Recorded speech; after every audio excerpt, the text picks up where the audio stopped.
من توی این هفته توی 3 روز معاملاتی گذشته 3 تا معامله ضررده داشتم. همین مسئله باعث شد که از خودم بپرسم چرا با وجود اینکه این همه تلاش میکنم بازم انگار دارم دور خودم میچرخم و به همون نقطه اول برمیگردم.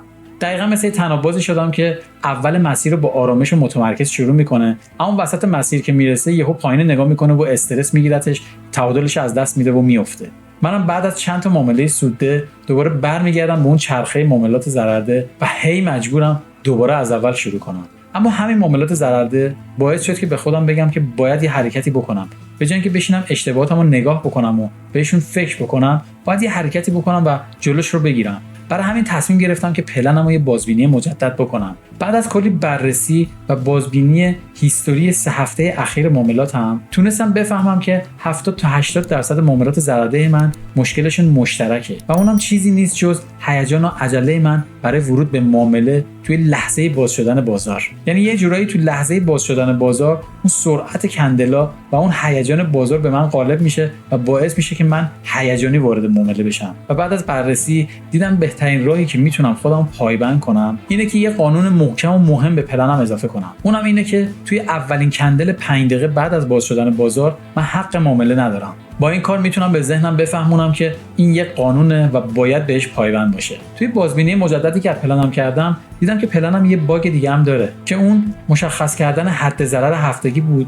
که من هنوز تو پلنم کامل و واضح مشخصش نکرده بودم. برای همین تونستم این باگ رو هم در بیارم و اصلاحش بکنم و تعریف بکنم که توی هر هفته‌ای که 3 تا ضرر متوالی بکنم اون هفته دیگه برای من تمومه.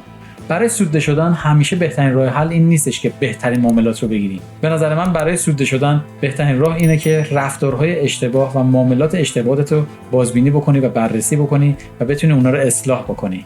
چون در هر صورت توی بازار روزهای چالش برانگیز و هفته‌های سخت وجود داره و استاپ خوردن و ضرر کردن جزئی از این مارکته. مهم اینه که رفتار ما در مقابل اون ضررها و اون شکست‌ها چجوریه و چه عکس‌العملی داریم. میتونیم باشون بجنگیم یا میتونیم ازشون درس بگیریم و ازشون به عنوان پله برای ترقیمون استفاده بکنیم.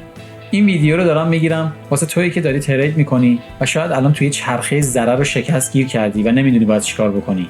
شاید یه تلنگری باشه واسط تا بلند شی و بری آمار معاملات شکست خوردت رو دوباره بررسی بکنی و ببینی که تو کدوماشون وجه اشتراک هست و کدوماشون اشتباهاتشون تقریبا یکسانه، تا حداقل بتونی اولین کاری که میکنی مشکلاتی که توی اکثر معاملاتت واضح و یکسان هست رو اصلاحشون بکن.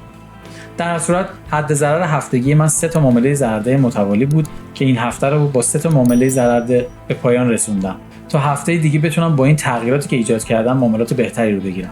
بازار همیشه در شرایط خوبی نیست و ما هم همیشه نمیتونیم معاملات خوبی بگیریم. مهم اینه که استمرار داشته باشیم و با تلاش بتونیم به راهمون ادامه بدیم تا بتونیم با کوچیک نگه داشتن حد ضررهامون توی بازار مانا بمونیم.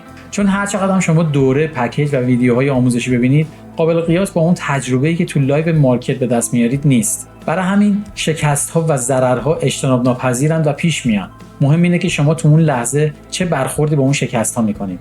امیدوارم هفته معاملاتی پیش رو با انرژی و انگیزه شروع بکنید و آخر هفته هم با سود خوب تموم بکنید.